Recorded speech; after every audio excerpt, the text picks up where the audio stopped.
जय हिंद दोस्तों। आज हम लोग पढ़ेंगे आयनिक यौगिक के बारे में। आयनिक यौगिक, इसका और एक नाम है वैद्युत संयोजक यौगिक।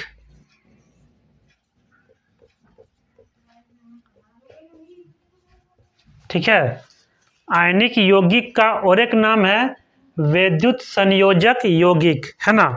ये बनता कैसे है तो देखिए, एक धातु और एक अधातु, ये दोनों आपस में जुड़ेगा तो एक यौगिक बनेगा जिसको बोलते हैं आयनिक यौगिक।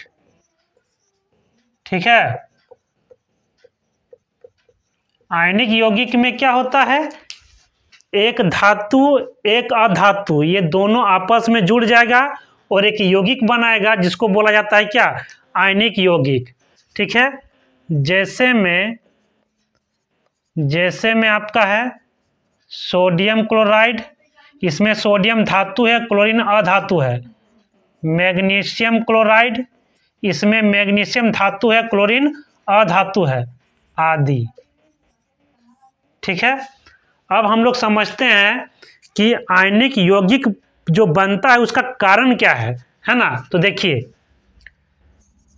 एक तरफ होता है धातु और एक होता है अधातु। होता क्या है ना, इलेक्ट्रॉन जो है ना वो धातु से निकल के कहाँ चल जाता है, अधातु में। ठीक है, इलेक्ट्रॉन जो है ना वो धातु से निकल के कहाँ चल जाता है, अधातु में। यानी यहाँ पर इलेक्ट्रॉनों का स्थानांतरण होता है ना, और जिससे क्या बनता है, आयनिक यौगिक, है ना।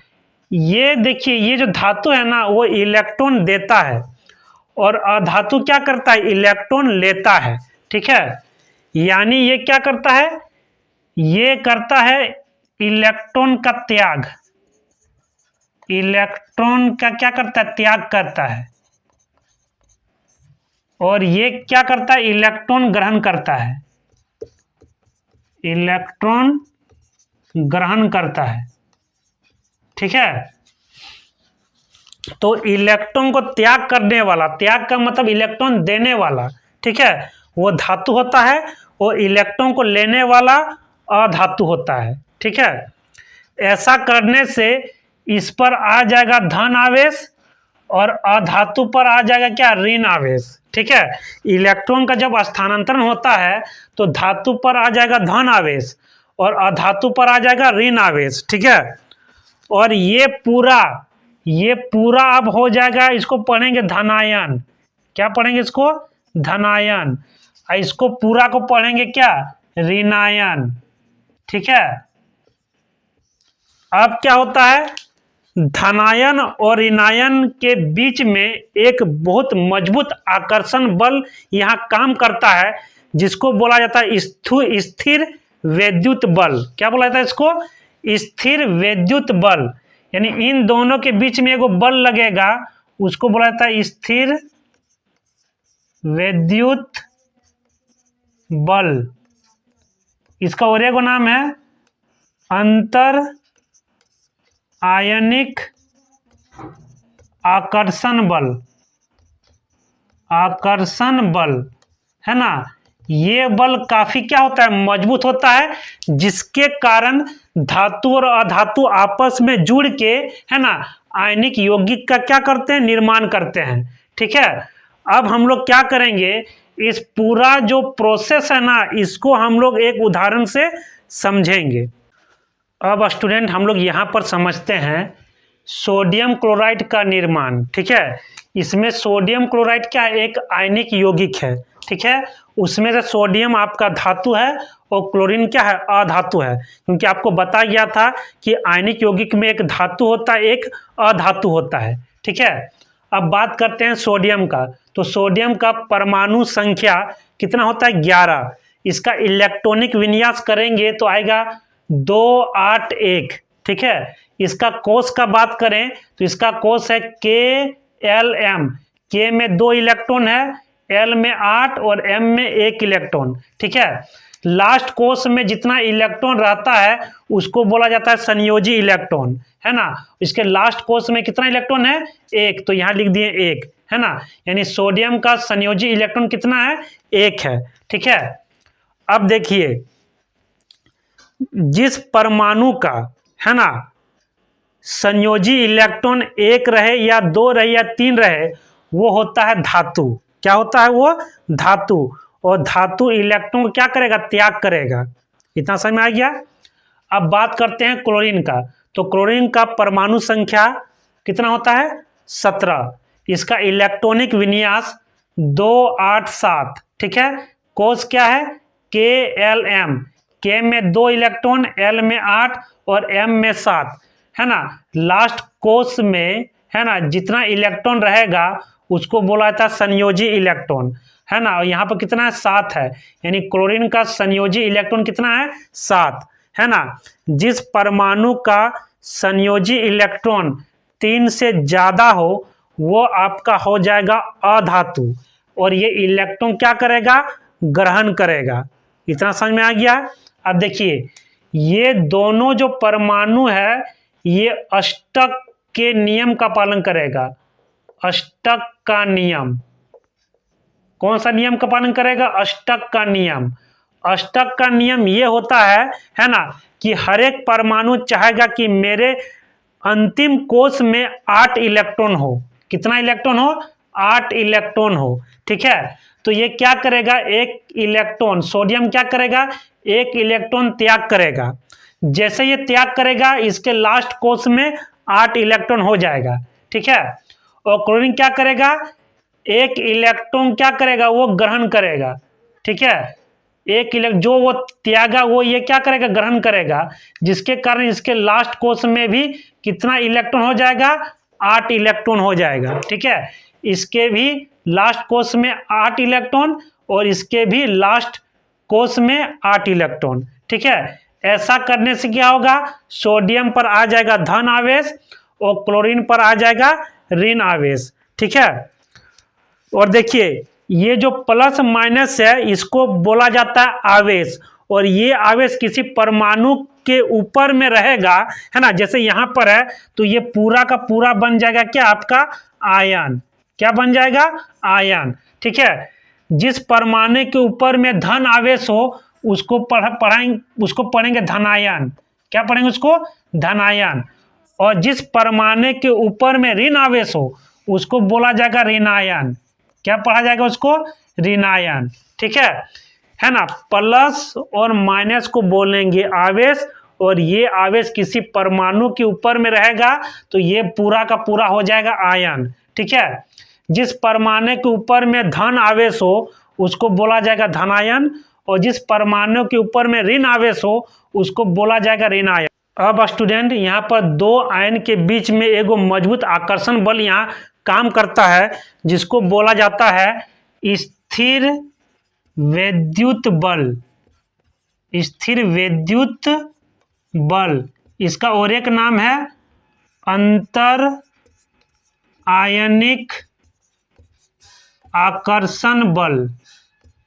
ठीक है, ये जो बल होता है ये काफी क्या होता है? मजबूत होता है, जिसके चलते धनायन और ऋणायन दोनों आपस में जुड़ के, है ना, ये बन जाएगा आपका सोडियम क्लोराइड। ठीक है, अब स्टूडेंट हम लोग यहाँ सोडियम क्लोराइड का निर्माण कैसे होता है इलेक्ट्रॉन के स्थानांतरण के द्वारा, इसको हम लोग समझेंगे, है ना। इसमें क्या करेंगे? इलेक्ट्रॉन बिंदु संरचना का हम लोग इस्तेमाल करेंगे और यहाँ दिखाएंगे कि इलेक्ट्रॉन धातु से निकल के कहाँ चल जाता है? अधातु में। ठीक है, इसके पहले हम लोग पढ़े थे सोडियम का परमाणु संख्या 11 होता है ना। ये होता है 281। ये क्या करेगा? एक इलेक्ट्रॉन ये क्या करेगा? त्याग करेगा। ठीक है, और इसके लास्ट कोष में 8 इलेक्ट्रॉन हो जाएगा। ठीक है, उस तरह हम लोग क्लोरीन का देखे थे, इसका परमाणु संख्या 17, ये 2 8 7। ये एक इलेक्ट्रॉन क्या करेगा? ले लेगा और ये हो जाएगा क्लोराइड आयन। ठीक है, ये हो जाएगा 288, ठीक है। अब देखिए यहाँ पर सोडियम का संयोजी इलेक्ट्रॉन कितना है, 1। इलेक्ट्रॉन को हम लोग किससे दिखाएं, डॉट से, प्लस क्लोरीन का संयोजी इलेक्ट्रॉन कितना है, 7, 2 2 4 2 6 1 7, ठीक है। इलेक्ट्रॉन को यहाँ किससे दिखाएं, डॉट से, तो इलेक्ट्रॉन ये क्रॉस से दिखाएं, यहाँ किससे दिखाएं, क्रॉस से दिखाएं। तो इलेक्ट्रॉन को या तो डॉट से या क्रॉस से हम लोग जो दिखाते हैं उसी को बोला जाता है इलेक्ट्रॉन बिंदु संरचना, ठीक है। अब यहाँ पर क्या होगा, ये क्या करेगा, एक इलेक्ट्रॉन इसको दे देगा, ठीक है, और ये हो जाएगा, इस पर आ जाएगा धन आवेश और इस पर आ जाएगा ऋण आवेश, ठीक है।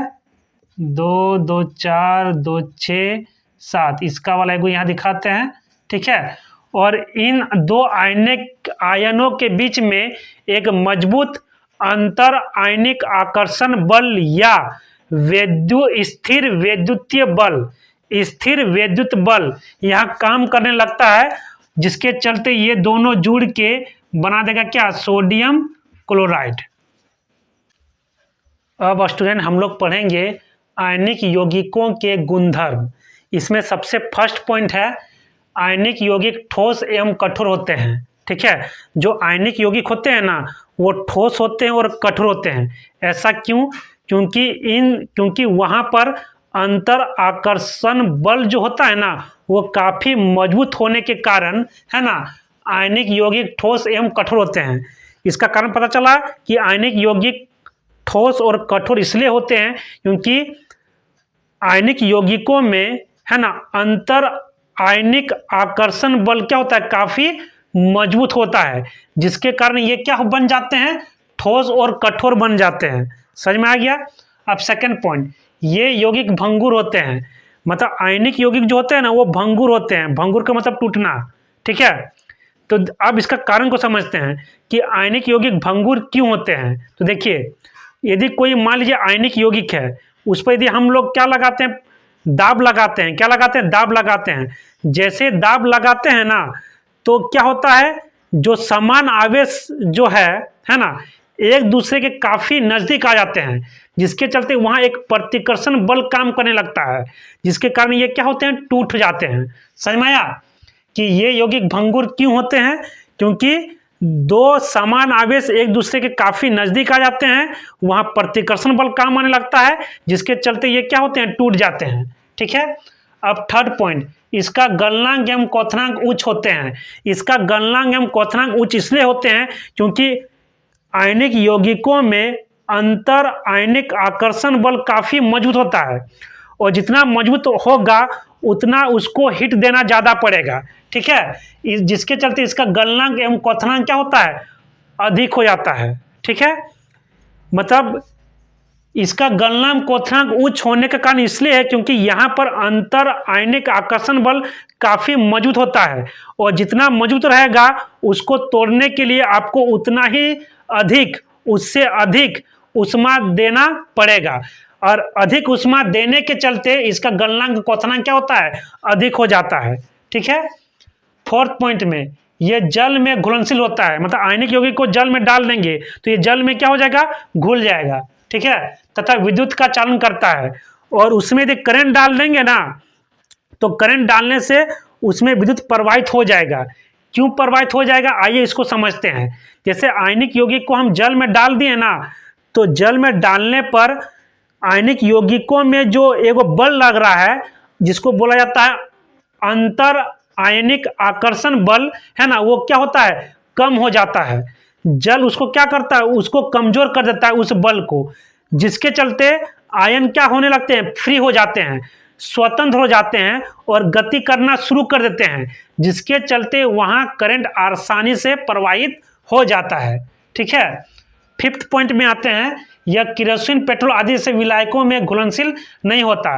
मतलब आयनिक यौगिक को हम यदि केरोसिन और पेट्रोल में डाल देंगे तो वो घुलेगा नहीं, ठीक है। सिक्स पॉइंट पे आते हैं, यह ठोस अवस्था में विद्युत का चालन नहीं करता है।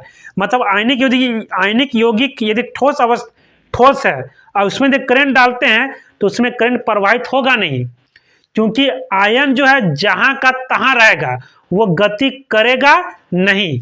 ठीक है, जिसके चलते ठोस अवस्था में आयनिक यौगिक जो होते हैं वो विद्युत को प्रवाहित होने नहीं देते हैं। ठीक है, मतलब आयनिक यौगिक ठोस अवस्था में विद्युत का चालन होने देते नहीं है, क्योंकि आयन गति में होते नहीं है ना, आयन जहां का है वहीं पड़ा रहेगा।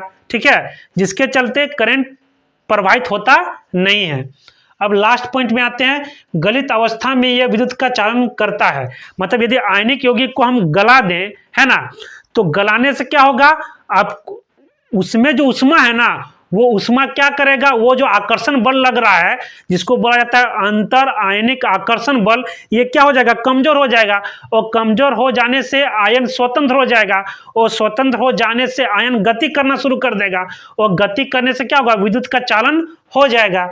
वो चीज लिखा हुआ है, गलित अवस्था में यह विद्युत का चालन कर लेता है आयनिक यौगिक। ठीक है, तो आयनिक यौगिक गलित अवस्था में विद्युत का चालन इसलिए करता है क्योंकि अधिक उष्मा के चलते वो जो आकर्षण बल है वो कमजोर हो जाता है, जिसके चलते आयन स्वतंत्र हो जाते हैं और गति करना शुरू कर देता है। और आयन जब गति करना शुरू कर दिया तो करंट आसानी से प्रवाहित हो जाता है।